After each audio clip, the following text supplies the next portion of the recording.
who does she think she is talking about this kind of stuff? If you study a lot, if you put in a lot of effort, then that makes you a loser. Naturally, you're gonna be paralyzed. And if your goal is to be perfect, you're always gonna fall short. It's only my first clip and I'm already struggling so hard to make it perfect.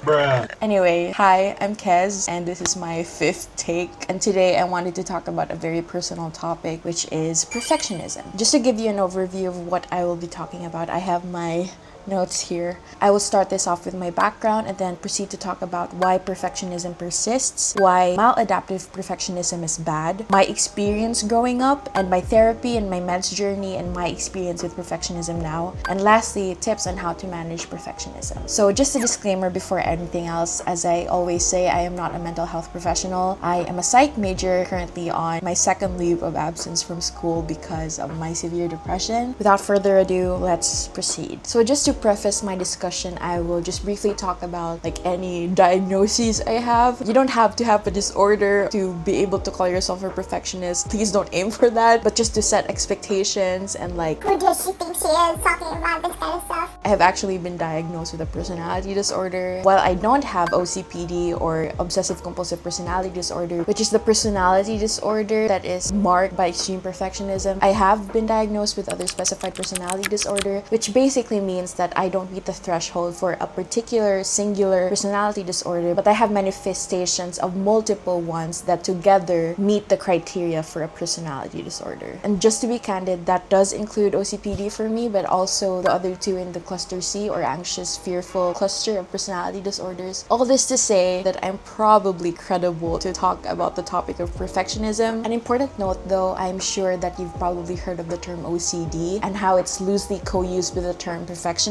I want to clear that out by saying that OCD and perfectionism, which if it's extreme can lead to OCPD or obsessive compulsive personality disorder, are not the same things for multiple reasons. I don't want to delve into that because that's not the topic of the video, but an important distinction between them is that OCD is ego dystonic, whereas OCPD is ego syntonic. So obviously perfectionism can show up in multiple ways, but just to share briefly my experience with it, I've been aware that I'm a perfectionist for most of my life, maybe as early as I was capable of self-awareness. When it comes to money, like paper bills, I make sure that they're all the same orientation, they are stacked perfectly and arranged according to the quality of the paper. Personally, my perfectionism is very pervasive, which means it shows up in most if not all aspects of my life. And I think I can go on and on about my manifestations of my perfectionism, and this video will be like hours long. So I think I'm just gonna sprinkle my experience as I go along the topics for this video. So first of all, why does perfectionism persist? I think it's due to predispositions in nature. I'm pretty sure you've heard of the, oh, I'm a type A person, I'm very punctual, I'm an overachiever, stuff like that. I think some people are just born to have some inclinations towards perfectionistic tendencies, while some don't, and those are who you call the type B people. So that's the first reason why I think perfectionism persists, because for some people it's ingrained in them and it's just a predisposition, aka nature. The second one I think is nurture. So basically, when you're perfectionistic, of course you aim for perfection. So most, if not all of the time, your outputs, those can be grades, performance, even just as simple as how you do your hair. If you're perfectionistic, those tend to come out really great. If not perfect, then above average or even excellent. And the thing is, society rewards that. In the most basic sense, if you have perfectionistic parents, they're gonna for sure encourage those inclinations and those behaviors that lead to perfect outcomes. So naturally, perfectionism in you is gonna persist, because as from the basic unit, as your home to society at large, are giving you the messaging that whatever you did with this, whatever you were doing, keep that up because it produced great results, basically positive reinforcement. And let's be honest, it feels good to be praised, it feels good to be rewarded, it feels good to be told that you did a great job, that what you did was perfect or at least great. It feels good, like there's no denying that. Related to my second reason why perfectionism persists is the fact that society praises the person the self and not the effort that was put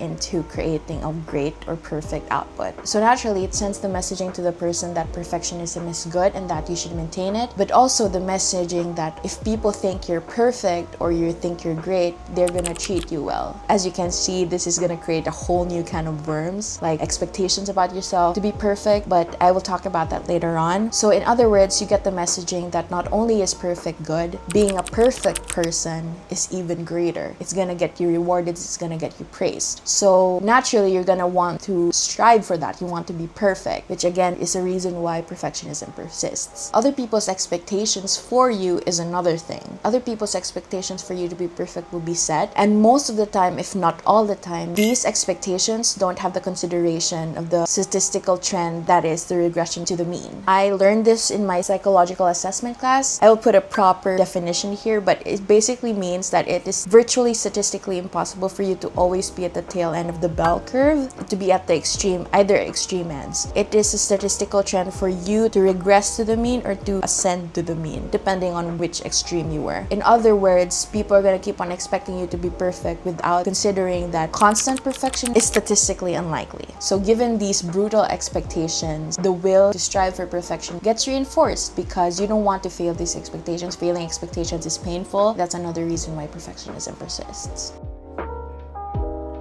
For one, perfectionism can cause so much anxiety and fear. Personally, my entire grade school and high school life, my default emotion was fear and also anxiety because I was always just waiting for the other shoe to drop, aka somebody finding out that I wasn't as great as they thought I were, or I wasn't as perfect, or okay, that sounds bad.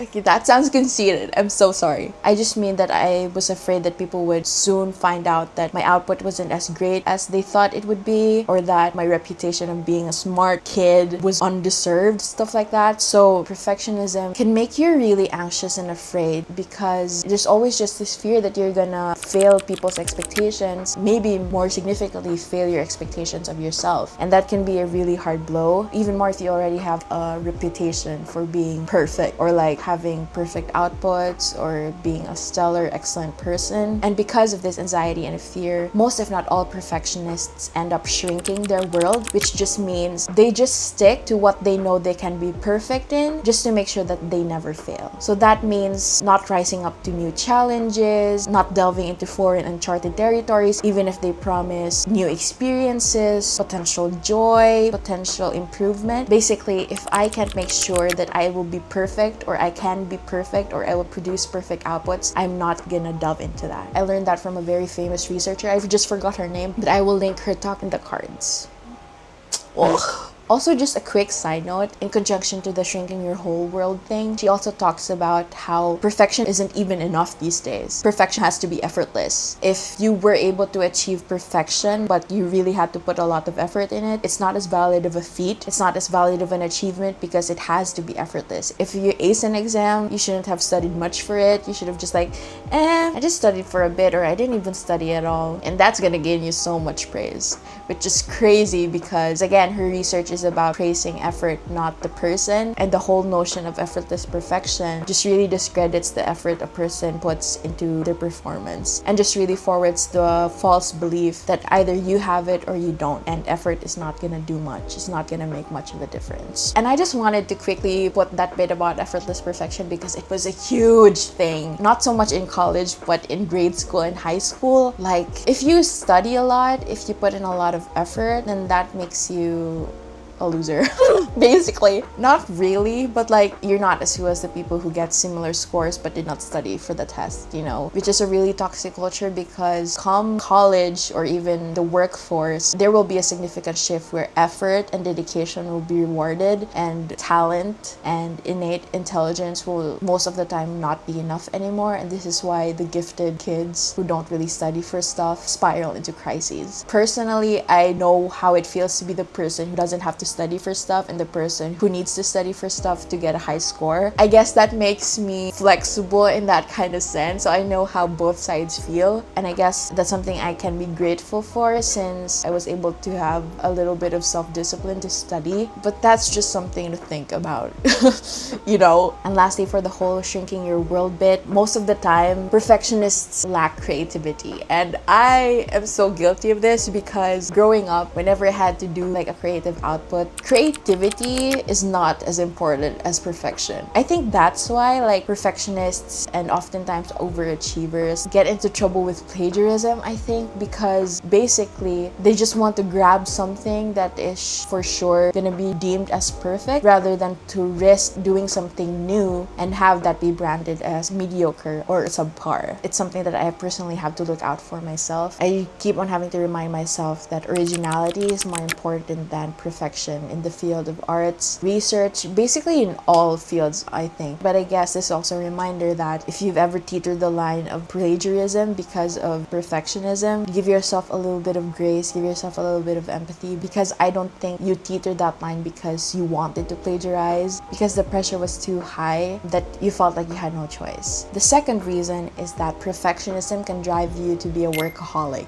I think this is pretty self-explanatory, but if you want your outputs to be perfect, then naturally it's gonna take a lot of work and effort and time, and most of the time you just end up putting so many hours into a project because it has to be perfect and anything subpar will not suffice. The third reason is that perfectionism can lead you to develop a swing confidence rather than okay, I can't remember the exact term my first psychiatrist said, but this is in contrast to like having a stable confidence or even just self-esteem in general. So basically, swing confidence means you don't have a firm, immovable confidence in yourself that is not easily swayed by your circumstances, whether or not you succeed or you fail. Basically, you swing like a pendulum from end to end. So one extreme would be like, I am a failure, I am the worst, I am untalented, I am dumb. That is when you are met with negative circumstances like failing a test or getting broken up with. But if something good happens to you, your confidence can swing to the other side, to the other extreme, where you will be like, I am the smartest person alive, I am great, I am beautiful. And the farther you go to the extreme ends of this pendulum, the more extreme your adjectives are going to be. So it's going to be like the most, the greatest, stuff like that. So basically what I'm saying is the confidence that you have in yourself is greatly dependent and impressionable based on what happens to you, based on external factors, and it's not rooted in something internal. Like, let's say I'm just inherently worthy. It's not grounded. It's easily manipulated by the things that happen to you, and that's something that I personally struggle with. I learned that the hard way because like my psychiatrist pointed out like, I think you have swing confidence. I'm like, bitch, what the fuck is that? Oh, I do. Anyway, I still struggle with it. I've been in therapy since 2021, and what year is it? 2025, so it's almost been 4 years, but I think it's gotten better over time. The fourth reason is that perfectionism can also develop the inability to deal with criticism, whether it's constructive or destructive. It's worse if it's destructive, but even with constructive criticism, if you grew up perfectionistic, constructive criticism can be hard to hear, and it's partly because you grew up trying so hard to be perfect and also hearing from other people that you're so perfect that when you hear something that contradicts that, it's just like, oh no, all my efforts are to shit. There's also the thing about, who am I if I'm not perfect? Am I still worthy? Am I still a good person? Am I still deserving of things? Criticism brings forth so many distressing questions to a perfectionist. That's why they try to avoid it, and it's usually by doubling up the efforts to be perfect. So there you go, perfectionism is further reinforced. But the thing is, perfection is unattainable, which I will further talk about later on. So no matter how much effort you put into being perfect, you're gonna slip at some point somehow, and you'll probably get criticized for that, which will just restart the vicious cycle over and over again until you crash out and burn. And criticism is healthy. Being able to receive constructive, if possible gentle criticism, is a great asset. In that sense, perfectionism and your inability to receive criticism will really set you back in life. For the fifth reason, I want to go back to what I just said about perfection being unattainable. So because perfection is unattainable, perfectionists recalibrate their standards, because if like 100% flawless is unattainable, then what counts as perfect in this given situation? And for me, and I think for a lot of perfectionists, the new standard is perfect is equal to being the best. So naturally, what comes in Comparison. Oh fuck, I went through so much comparison, both self-initiated and from my environment growing up, especially in the school setting. And it wasn't even the kind that was like, oh, like classmate A is really good at math, I want to be more like her, I want to learn from her. It's not that. It's like, she's so much better than me, stuff like that. It was just so toxic, and it was never the kind of a comparison that fueled improvement or encouraged camaraderie and learning from each other. It was never that, at least for me. So perfectionism brought a lot of toxic comparison in my life. The sixth reason is that perfectionism can exacerbate a certain cognitive distortion, which is known as the hallmark for how perfectionists think. But it's basically black and white thinking or all or nothing thinking. It's self-explanatory. Black and white thinking, you think in extremes. So like, for example, if my makeup is not perfect today, then I will not film this video. If my grades aren't a flat 1, then I am dumb. Stuff like that. Those are pretty like mild examples, but it can get pretty intense. So basically, perfectionism comes with it a kind of thinking that is very unrealistic. That's why it's called a cognitive distortion. It's a distortion from how you should think. And I think this cognitive distortion is why perfection paralysis happens, which most of the time applies to task initiation or starting tasks. So when you start a task, because you're already thinking about it in the sense that, oh, this has to be perfect or else I'm gonna fail, then naturally you're gonna be paralyzed by the perfections, hence perfection paralysis. That's why many perfectionists procrastinate. Task initiation is impossible because of the paralysis brought by the perfectionistic expectations. The seventh reason why maladaptive perfectionism is bad is because it can also cause you to have rigid, oftentimes impossible expectations, not just of yourself but of other people as well. And this often goes hand in hand with inflexibility, so the inability to go with the flow, to adjust your standards, to make adjustments. So naturally, this can lead to inefficiency. And most of the time, if I had a deadline, I don't have a deadline. I am literally a bum right now, as I've talked about in my other video. But if I had a deadline, I would most likely miss it because I'm being very perfectionistic, I'm being inefficient, I am being very rigid with how I want my output to be. But aside from inefficiency and missing deadlines, perfectionism and the rigid, impossible standards that come with it can also cause anger and frustration, which can be so frequent and intense because, again, perfection is impossible. If you're always striving to reach it, and most, if not all of the time, you're gonna fail because, as I said, it's impossible, then you're gonna be angry and frustrated, and most of the time you're not just gonna end up taking it out on yourself. You're gonna take it out on other people. It can be your group mates or your workmates who are directly involved with you in a project, but it can also be just your family or strangers that you snap at. So a sub point to this reason as to why perfectionism is bad is that it can cause interpersonal strain.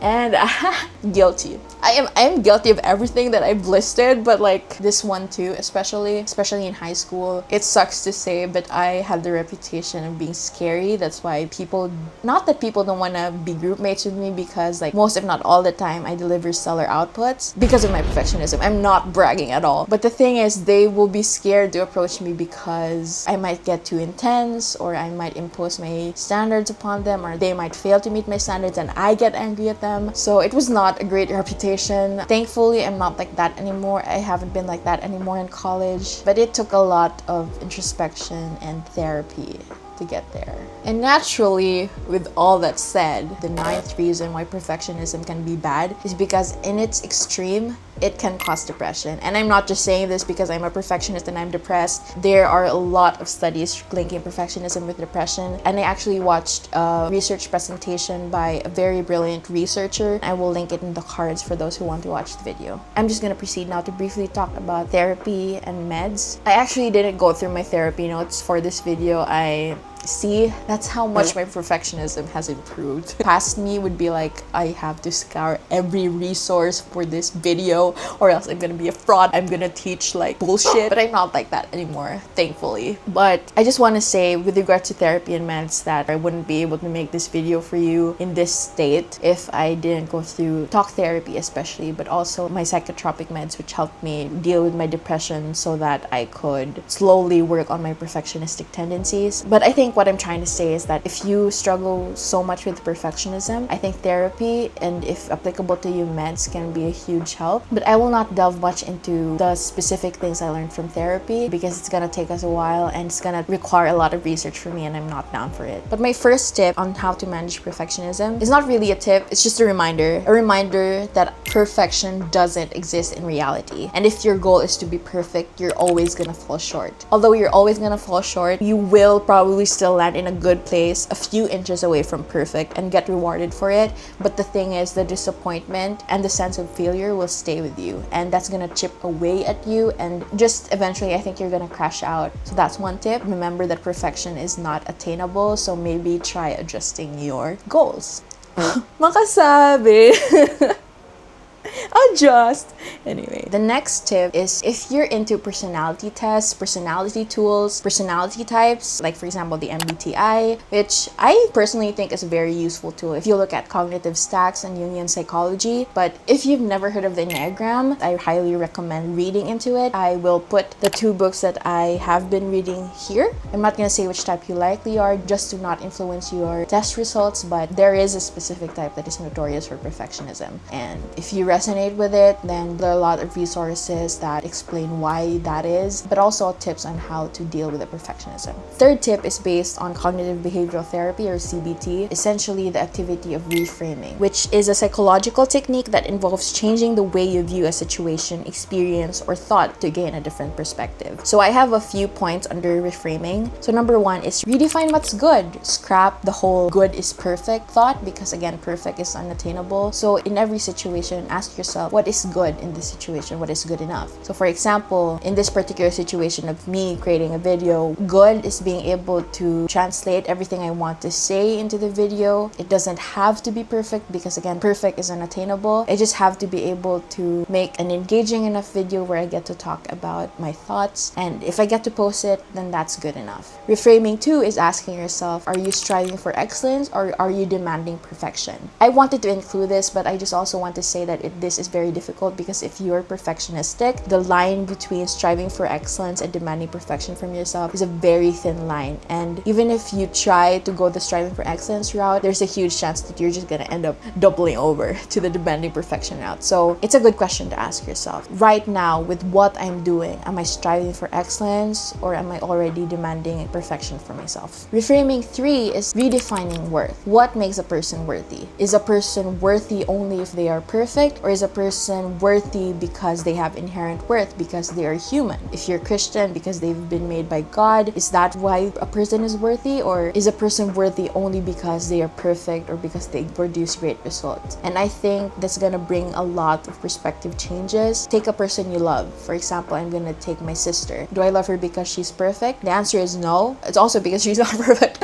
But the answer is because she's a very kind, intelligent, caring person. And maybe with that exercise about asking the essence of worth in another person, you can apply it to yourself. Lastly, for reframing number 4 is challenging negative self-talk. This just basically means that if and when you notice that you're talking negatively to yourself, like for example, the video I just posted on YouTube, the texts were not aligned, I am so bad at editing, I am a dumb bitch. I noticed that and I'm like, okay, I think that's a bit too much. I think that's very black and white, that's very all or nothing. Counter that with, oh, okay, I think I made a mistake, I overlooked something, but that doesn't really affect the whole video. I think most people are gonna ignore it anyway or not gonna notice it, so I think it's fine. No point in taking down the video just to edit that very minor detail. Another CBT technique that you can apply to counter perfectionism is mindfulness. I think most, if not all of you, are already familiar with mindfulness, given how prevalent of a practice it's become over the years. But it just basically means staying in the present moment, being aware of one's thoughts and feelings, and taking these as they are. Thoughts and feelings, they don't have to be true, they don't have to be false, they just have to be sensations, feelings, and thoughts that you experience at a given moment, and you don't have to subscribe and to believe everything. Instead of like just immediately subscribing to the fact that, oh, I should be perfect, I should be the greatest, I should be the best, or any other should, which I forgot to mention is another hallmark descriptor of a perfectionist, the use of so many shoulds. If you're being mindful, then you can just say that, oh, my brain is telling me that I should be the best. Do I have to be the best? Why is my brain telling me this? So maybe with that question, with that awareness, you can be more intentional with how you proceed, with how you go with life, and you can just stop, reconsider your options and how to go moving forward.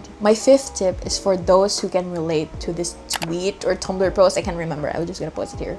But basically, try to redirect the energy you put into ruminating over your failures into celebrating your wins. Because chances are, and this can apply to people who are not perfectionistic, but because our minds have a negative bias, we tend to focus more on our mistakes rather than our achievements. So this means, for example, that even if we get a 14 out of 15 on a test, we focus on the one item that we got wrong. It can be very helpful if you just try to channel a bit of the energy that you put into slaving over the things you've done wrong into celebrating the things you've done right. Because if you're perfectionistic, chances are you've done many things right. Those are worth celebrating. The failures, of course, there's merit in learning from them, in studying where you went wrong. But the thing is, most of the time you can't do much about your failures other than learn from them and move forward. So what's the point in slaving over these mistakes, you know? The sixth tip is not really a tip too. I just wanted to share an experiment that my experimental psychology professor shared with us in class, which is basically the cookie experiment, which I will show here. But basically, we were told to vote which cookie was more appealing between the two. And our results showed that majority, if not all of us, thought that the less perfect, more crumbly cookie was more appealing. And this was not the case just for a class. There was an actual experiment done across multiple demographics, I think, and the less perfect cookie won those polls as well. And I think you can relate to, like, have you ever looked at a seemingly perfect actor on screen and thought, like, he's just too perfect for me, or he just looks too perfect, like,